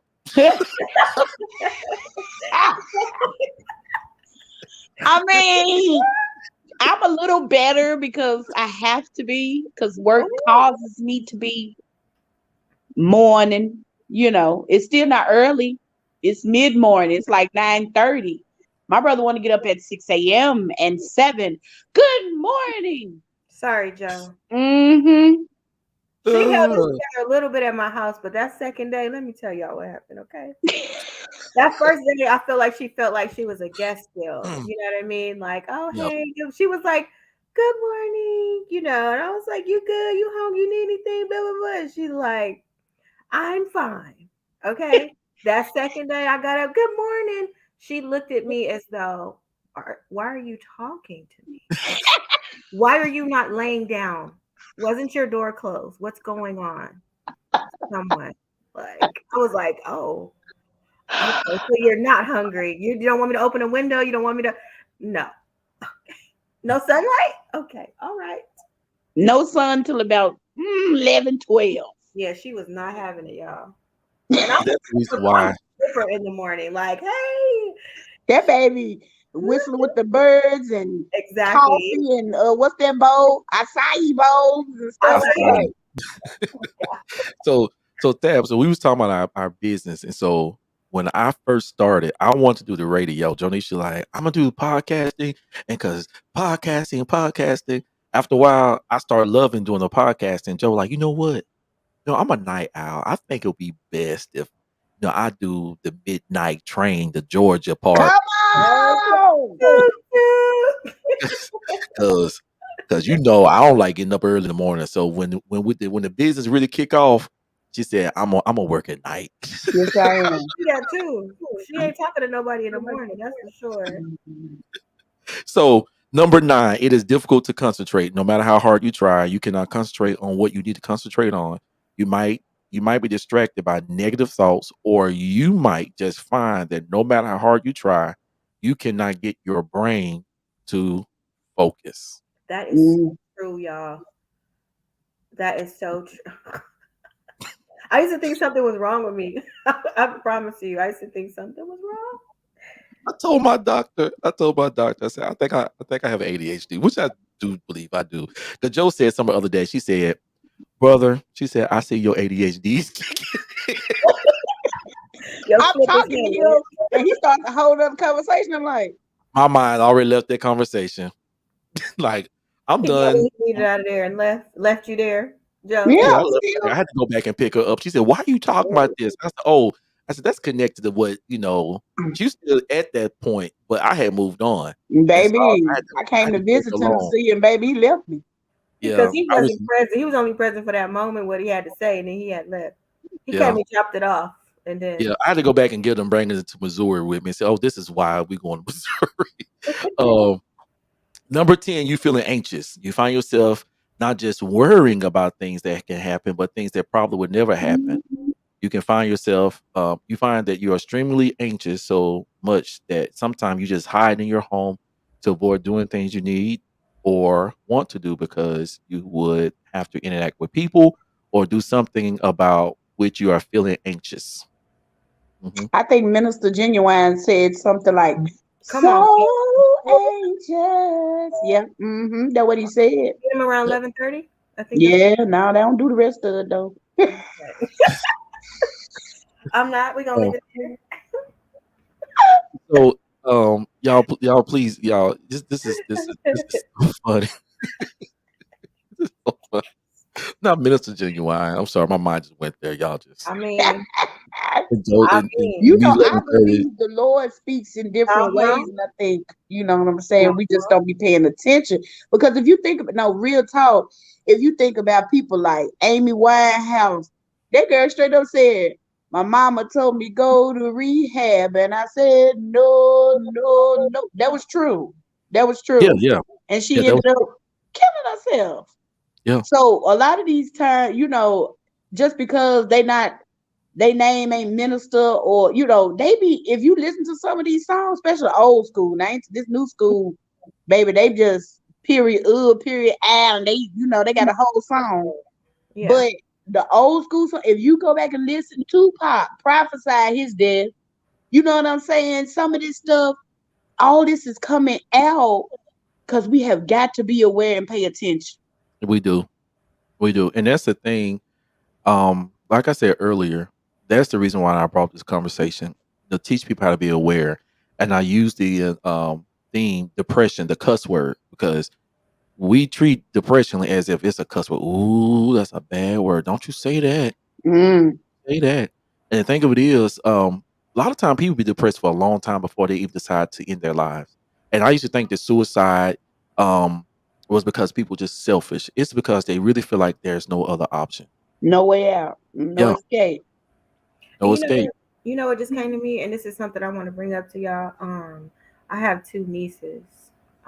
One is 9 and one is 4, or 3, excuse me, 3.5. That's what she tells me. So, I just think I want to talk about. I don't want to switch gears, but we have to pay attention to these kids. Yeah, They were not raised like us, right? They were raised in a different time.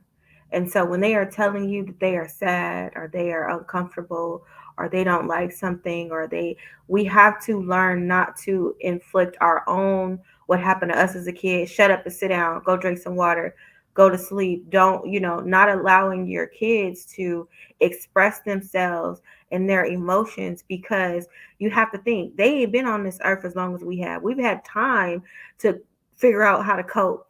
And we if do it. we are not We do. teaching these kids how to cope and they just having to shut up, that's how things come about. If we're not allowing them to express themselves and say how they feel and help them work through it instead of just silencing them, we'll find ourselves in a situation where these babies are killing themselves. Are they being bullied at school? They can't come talk to you because you don't want to hear nothing about it because your Mhm. date was just too much, right? And Right. we have to we have to pay attention. It should not be too much for the child that you birth or the one that you've taken care of for you to listen, for you to intently listen. And a lot of times I remember my mom used to be like, what you got to be stressed out about? I pay the bills, I put food on the table, you ain't got no job. What are you worried about? What are you stressed out about? I had a lot. I had a lot I couldn't talk about. I had a lot. I hadn't been on this earth a long time, but I had experienced a whole bunch and nobody was listening. And I Mm. dealt with wanting to commit suicide and wanting to take my life because no one was listening. No one wanted to hear what I had to say. And I was hurting so bad that I just didn't feel like I needed to be here, you know? Yeah. And so I just want to implore everybody, listen to your kids. Care how young they are. If they are crying, don't just put your hands on them. If they're fussing, sit down and talk to them. Talk to me. Why do you feel this way? Get them to calm down so that you can hear them.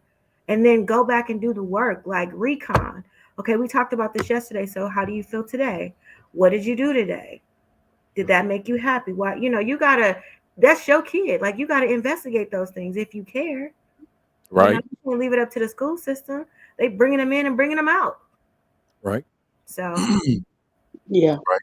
It absolutely. And I think oftentimes we repeat those cycles because that's what their parents said to them. yeah, And we got all this hidden trauma, that's inside of us. And had a conversation with a friend of mine. We talking about male emotions and female emotions. And I said, he's like, females just emotional. I'm like, yo, so we are too. We just have different ways of expressing our emotions. And sometimes, man, we more bipolar than what we accuse the women of being. Child, y'all cycle be something different. Mine, what, like, for Come on, real? it's like Wednesday through Sunday, child. Yeah, man, y'all come on once a month, man. There are some months where, look, I have learned when I'm feeling some type of way to let people know, look, I'm not feeling it. Now, sometimes I'm not as good as to say that, and that's because I'm struggling with me putting up the image like I got it together. Okay, so but there are moments I have to say, okay, I'm irritated. I just need some time. Need some time. So, um, our parents pushed their trauma off on us, and we was already dealing with our trauma, what we was dealing with, and they tell us to shut up because they was told to shut up. Like we didn't matter. Like you didn't have no problems. I pay all the bills. I do this. I do this. But the reality of it is, they're dealing with a whole lot, and because it's a molehill to us, does not mean it's to them. You never belittle like their emotions at all. Matter of Yeah. fact, I should never belittle Joe's emotions or Tabitha's emotion because they are valid to y'all. Mm-hmm. And to say they're not real and legit is not cool. And that's something I had to learn. And I talk about this a lot with my daughter. I had to go to her and say, hey, look, I apologize. There's some times where I didn't handle things correctly. And I'm asking you to forgive me. I said, but my heart was in the right place, but my actions wasn't. Yeah. I think And somebody had said something down in the chat in regards to what if the parent wants to do the work. And I think where that starts at is you have to say to yourself, I am going to get out of my own way to help my child. So it's okay if I don't have the answers. It's okay if this conversation I'm having with them makes me uncomfortable because I don't know what to say, but I'm going to go get my kid the help that they need. I'm not going to, it's not about me. It's not about I didn't get, you know what I mean? Like you didn't get the therapy, but maybe I need to take my kid to talk to somebody that can help them work through their emotions and probably help you work through yours and help Mm-hmm. you guys communicate better. Like there's nothing wrong with that. We have to do what we have to do to save yeah, our kids, to save ourselves, to get out of these cycles that just go round and round where we don't talk, we yep. don't communicate, and we're supposed to just hold it in. I think somebody said the other day, a friend of mine, I got so mad because a friend of mine was like, you are just so strong. Like, you just handle everything. That is not what I want to be. I do not want to do that. I want to have feelings. I want to be able to express myself. It's not a badge of honor. Yeah, okay, I'm strong, but at what cost? My mental Mm, sanity, emotional depression, at what cost? No, I want to be free. I don't want to be holding everything without the work, you know? Mm-hmm. Yeah.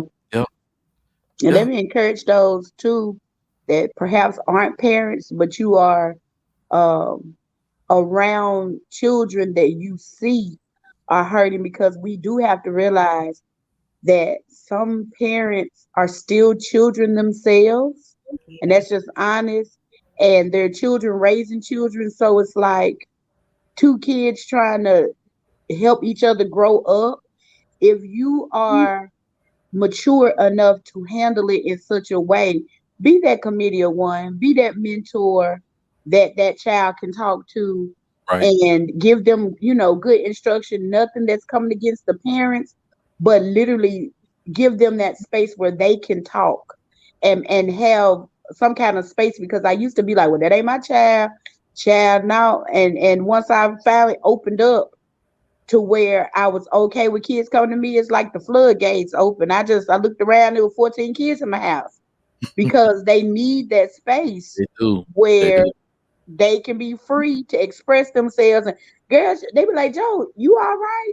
Because them kids in my house was ranging from 6 months on up to like 14 years old. And they was doing Mhm. all kind of stuff. And the parents come in like, is you all right? Baby, I'm fine. They kids. I'm letting them express themselves, because they have to have a space where they're safe to express themselves without you judging what they're doing. Now, I'm not talking about, the difference, you know how to tame it, but even in that, when they're expressing themselves in such a way, ask them, why did you say that? And why did you do that? Don't shut them down in such a way to tell them they can't, because that may be the only way they know how to get that stuff out. So if Yes. you Right. find a notebook that's got a couple cuss words in it, don't go to them like you're going to choke them out. Yeah. Mhm. Try to understand, okay, what did this release do for you and where did this come from? Right. Mhm. Right. I used to have in my home. We used to call it no holds bar conversation. I stole it from Tawana, and so the whole thing about it was we're gonna sit there and have a real conversation. Now, only rule that I had was you couldn't cuss me out. That's the only rule. Now you can say whatever you want to say, as long as you ain't cussing me out. Now that's the only rule. That's Because your trigger. That's your uh, trigger. because Right. I'm just saying, you know how adults, children should respect adults, whatever. And I respect, those my children, whatever. But like, just don't cuss me out, And so, tell me how you feel. Tell me what you think about me. And sometimes that's the hardest thing to do. Marlon said something to me the other day about me. At first, it stung, and I ain't said nothing to him that day. And so next day we was together and we was talking. I said, "Look, man," I said, hey, you're not a kid anymore." I said, "I won't approach you that way anymore." I said, "You said this about me." I said, "I'm gonna work on it. That way I won't talk to you this kind of way." And when I found this out, when I approached him like that, you can see the change in his body. It's like he become relaxed. He has become more open. With Casey on the same way. Like, and so because of that, like I want you to have an open conversation with me because I didn't have that. Not that I didn't have a good mom. My mom was amazing. But she had the same certain mentality about raising us and our place in her life and her place in our lives, which is fine. But I want to end certain cycles that where they won't repeat those cycles. Look, come and talk to me. I never forget. This has got nothing to do with the conversation, but I had a conversation with my daughter about sex, like a deep conversation with my son about sex, and both of them looked at me like I was crazy. But I wanted them to hear certain things from my mouth before they hear from out the street or from some of my crazy family members. You know, um, but we got to find ourselves, allowing our children to be open and respecting their feelings and all of that. This has been a great, great conversation. We definitely want Yeah, to yeah. Because as you there were you saying go. that, what you just said right there, make sure as a son that you give that same space to your mom. Mhm. Because believe it or not, those people, I remember I had a conversation with my grandma and just asked her about, her childhood and stuff like that. And when I say the floodgates opened about some things she ain't released out of her mouth ever about and it was amazing, but she could have been a high functioning parent trying to cope through, different situations.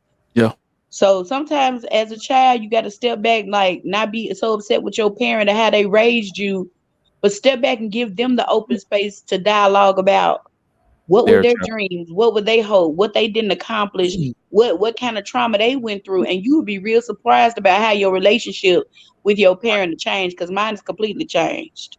Right. Absolutely. Absolutely. A couple years ago I done that and me and my mom had an argument, and after the argument we had a heart to heart conversation, and she opened up to me about some things. And so that's how I began to understand her capacity. So when she moves a certain way, I find myself not as being so frustrated about it because, her life experiences got her to this place. And this is her understanding of life. And because Mm-hmm. of her life, this became her reality. So it Mm-hmm. doesn't have to be my reality and my responses, but it is what it is. So you're right. And sometimes we gotta remind ourselves that our parents had some traumas too. And thanks for bringing that back to my memory. So next time my mom, I feel like mama, and she was okay. She had a life. She experienced some things. Matter of fact, she's gonna be on our show next week. She's excited. We're gonna do a pre-recording because that's the holiday week, and she's super excited. So I gotta pick up in the morning. We're gonna have the conversation about how bad I was as a kid. Yeah. But We can't wait to hear that. oh Mm-hmm. yeah, yeah, yeah. So this, like I said, this has been definitely a good conversation. And we need y'all to hold on just a little while longer. We about to do our drawing. And we thank God for Joe for jumping in the middle. Tab, the best man. When I tell y'all she's a pusher, she's a pusher. I see what Joe talking about. Joe like, darn it, this girl got me thinking all type of things. I Same promise way you this. for both of y'all though. Let me tell y'all, y'all have incited riots in my mind with things that y'all talk to me about, both of y'all. So it goes hand in hand for sure. Yeah, my son don't jump in online. He had to testify. Sure did that. Thanks. Yeah, Mhm. yeah, he sure did. I'm like, he's a man. And he has Hey, made some Bishop. Bishop. Okay, y'all, we about to do this drawing. Yeah, this has been good conversation. Good. I want to say this. I want to say this. Those of you who feel like that you are facing depression or suicide, this is what I need you to do. Now, on the end of the show, we got this number, and I didn't make a thing for it so it can pop down here. Um, that's a national suicide prevention line. It's 24/7. It's free that you can call at any time that you're in crisis. Okay, it's toll free. You can call where you're from without any charge. It's 1-800-273-8255. 1-800-273-8255. Reach out. You don't have to in your life. There is a door. I don't care how dark it is. There's a light shining somewhere, and you got to focus on the light to come out that tunnel. I promise you. If Come you got to get on. medication, if you got to sit on somebody's couch, do what you got to do. Talk to somebody. Talk to somebody. And I want to say this to the listeners: you be a listening participant, meaning be present when they're talking to you. Do not bring yourself into the conversation. If they telling you about how they feeling down, just listen. Don't talk about my kid's bad too. Ain't the moment for that. Yeah. That's not the moment. What you do, just be present for them. Allow them to express themselves. And to my saved and sanctified people, if a saint come to you and they are overwhelmed and they burdened and they say some things that we consider not godly, just allow them to express themselves. And once they get through express themselves, just say, hey, it's okay if I pray for you. If they allow you to pray, then you pray. Okay. Um, do that, and also help them process and encourage them to do the work. Quinn says, I need y'all help. Okay, we found a couch for you, Sister Quinn. We Yes. got you. We got you. Absolutely.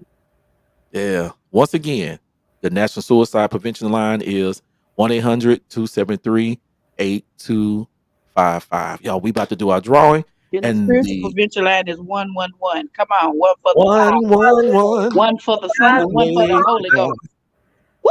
They Hallelujah. all make one. Come on, you know I had to put that in there. Come on, Holy Ghost. Yeah.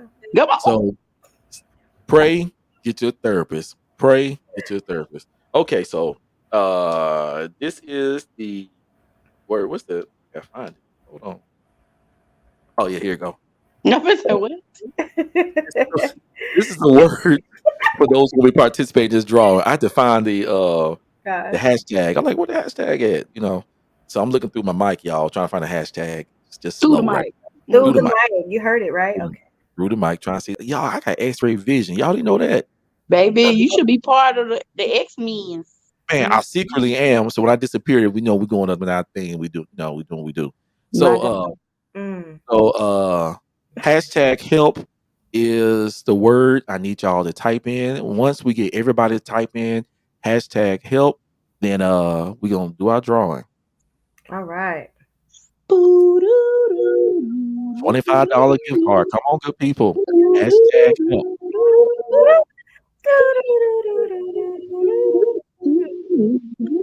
Come on, y'all better hit. Look, Miss Wanda be out, baby.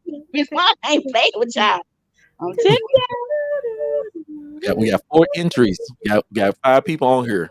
Come on now. Let's do this. Got 6 people. Come on. you. Y'all, we need 2 more. 2 more, y'all type in hashtag help. Where Cheryl go? Cheryl said the car was hers anyway, baby. And she done. Where you at, Cheryl? I was there. I don't see it no more neither. She said the car mine. Oh, she's up on the conversation podcast, I believe. Oh, that's her. Uh-huh. She said, "Help! Help is on the way. Help is Help on is the on way." the way. Okay, we got 1 more. We get 1 more, we're gonna pull it with everybody Y'all opportunity. better not let me come off line and make me put hashtag help. Y'all better let the little use y'all frankles. If y'all don't, I'm gonna go ahead and pull it. Hashtag Let's help. do a countdown. 10, No. 9, Eight, 8, 7, 7, six, 6, 5, 4, 4, 3, 2, 2, 1. 1. All right, we're doing a drawing. Uh oh. Ooh, this is fancy.